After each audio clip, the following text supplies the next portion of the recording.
Doctor साहब, क्या हुआ इनको? कोई बात है, बताइए ना।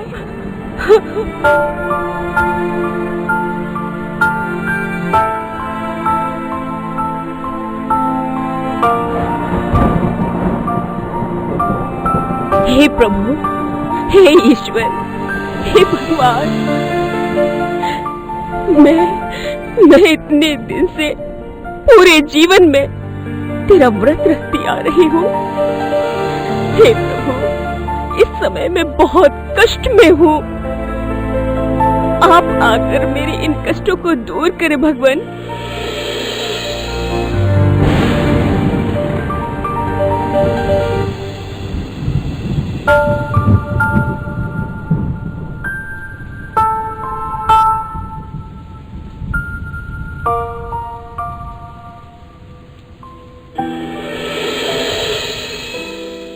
बच्ची, मैं तुम सभी मनुष्यों के कष्ट दूर करने आ गया हूं।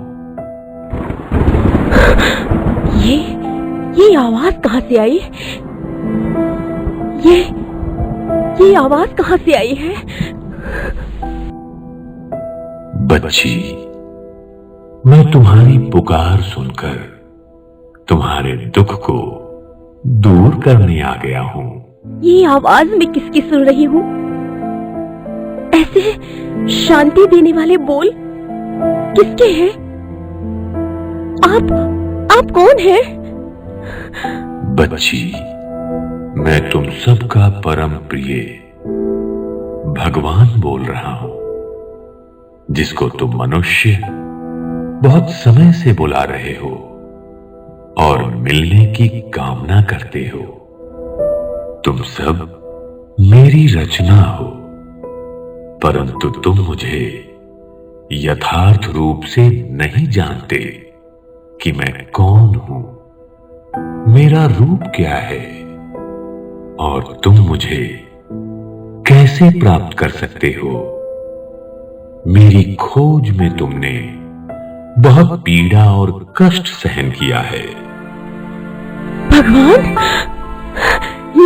ये मैं क्या सुन रही हूँ? क्या सच में भगवान आ गए? हाँ बच्ची, मैं भगवान ही बोल रहा हूँ। हे ईश्वर, हे प्रभु, कृपा करे भगवान। आप अपना परिचय दे और मेरा मार्गदर्शन करे भगवान, मेरा मार्गदर्शन करे। हाँ बच्ची, मनुष्यों ने भिन्न भिन्न भाषाओं में मेरे भिन्न भिन्न नाम रख दिए हैं। तुम सब वास्तव में मुझे एक को ही अलग अलग नाम से पुकारते हो। हे भगवान, हे राम, हे प्रभु, हे ईश्वर, ओ गॉड, अल्लाह, खुदा। पर कोई मुझ परमात्मा को यथार्थ रीति से जानता नहीं है। मनुष्यों ने और भी बहुत से नाम रखे हैं, रुद्र, विश्वनाथ, सोमनाथ, महादेव, परंतु मेरा एक ही नाम शिव है। मुझे सदैव शिव ही कहते हैं। मेरा नाम कभी बदलता नहीं है। मनुष्य आत्मा का नाम बदलता रहता है, क्योंकि मनुष्य पुनर्जन्म में आते रहते हैं। मेरी महिमा में तुम गाते हो एक ओंकार सतनाम, अजूनी, अभोक्ता, अकाया, अकर्मा, अर्थात मैं किसी भी कर्म बंधन में नहीं आता हूं। अजोनी, मैं जन्म मरण में नहीं आता हूं। अभोक्ता हूं, अर्थात मैं इन 5 तत्वों का कोई भोग नहीं करता हूं। अकाया, अर्थात जिसका कोई आकार न हो। मैं अकाल मूर्त, कालों का काल, महाकाल भी मैं ही हूं। मुझे काल खा नहीं सकता। मैं सभी को मुक्ति का रास्ता बताता हूं।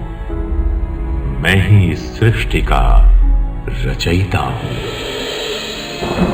कौन? सृष्टि का रचयिता? भगवान?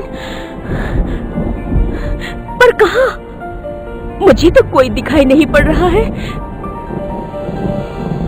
हां, तुम मुझे और मेरे सत्य रूप को नहीं जानती हो।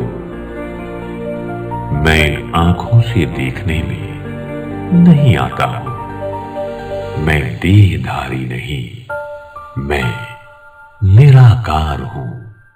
मैं जो हूं, जैसा हूं, मैं अपना परिचय स्वयं देता हूं, क्योंकि मैं ही देवता हूं, मनुष्यों, 5 तत्वों, सारी सृष्टि का रचयिता हूं। मैं सर्वशक्तिमान हूं। मैं सबका दुख हरता, सुख करता हूं।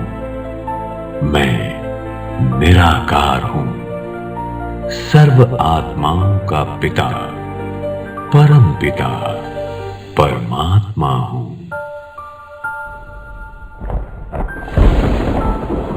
आत्माओं का बाप? निराकार? मैं समझ नहीं पा रही हूं प्रभु, मुझे समझाओ। बच्ची, तुम्हारा यथार्थ स्वरूप आत्मा है। ये भौतिक शरीर नहीं। और आत्मा निराकार है, एक बिंदु प्रकाश पुंज के समान।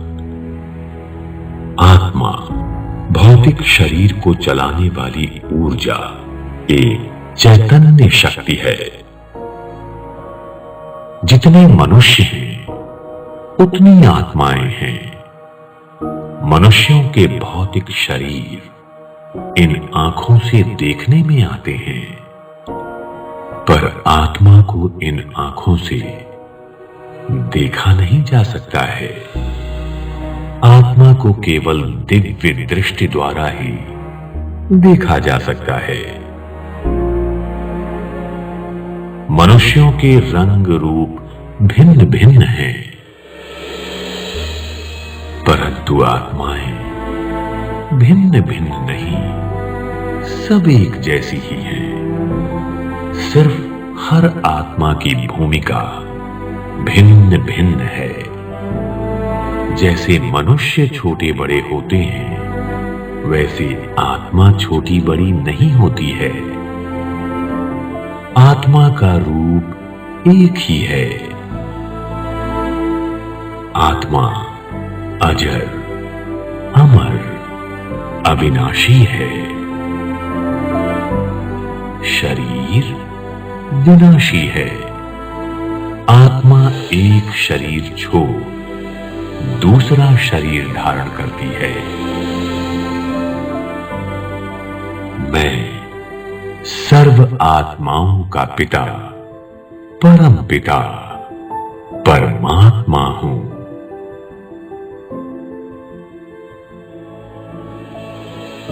आत्मा और परमात्मा का रूप एक जैसा ही है। जैसे आत्मा बिंदी,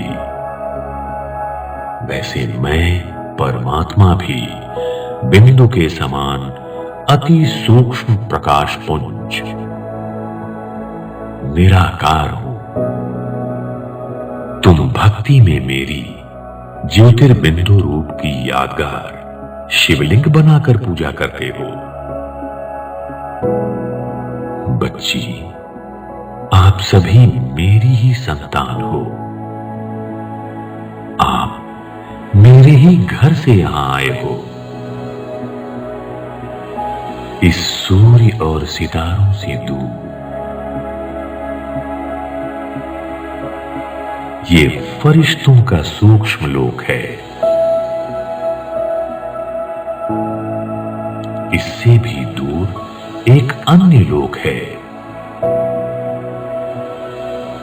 जहां आत्माएं विदेही, क्रिया रहित, विचार रहित तथा शांत अवस्था में निवास करते हो। ये लोक मुझ परमात्मा और आप आत्माओं का लोक है, जिसे आप सब ब्रह्मलोक, परम धाम, निर्वाण धाम, शांति धाम आदि नामों से जानते आए हो। आप सभी आत्माएं पृथ्वी पर इसी लोक से गए हो। ये लोक आत्माओं का प्यारा घर है। ये पृथ्वी एक रंगमंच है, जहां आत्माएं देह रूपी वस्त्र को धारण कर अपनी अपनी भूमिकाएं निभाते रहते हैं। अब अपने आप को एक अविनाशी आत्मा समझ मुझ परम प्रिय परम पिता परमात्मा को इस घर में याद करो। परंतु लोग तो कहते हैं कि आत्मा ही तो परमात्मा है। नहीं मेरे बच्चे, यही तुम्हारी सबसे बड़ी भूल है। तुम सब आत्माएं तो मुझ परमात्मा की संतान हो। परमात्मा एक है, फिर तुम अपने आप को परमात्मा कैसे कहला सकते हो? शरीरधारी को भगवान नहीं कहा जाता, मनुष्य कहा जाता है। मनुष्य को भगवान मानने से ही तुम सब नासमझ बन गए हो। मैं तो पुनर्जन्म में नहीं आता हूं। बाकी तो सब मनुष्य आत्माएं जन्म मरण के चक्र में आने वाली हैं। आत्मा सो परमात्मा, ये कहना अज्ञानता की निशानी है। अपने को भगवान कहना परमात्मा की ग्लानि है। जब भी तुम मुझे याद करते हो तो तुम्हारी बुद्धि ऊपर चली जाती है।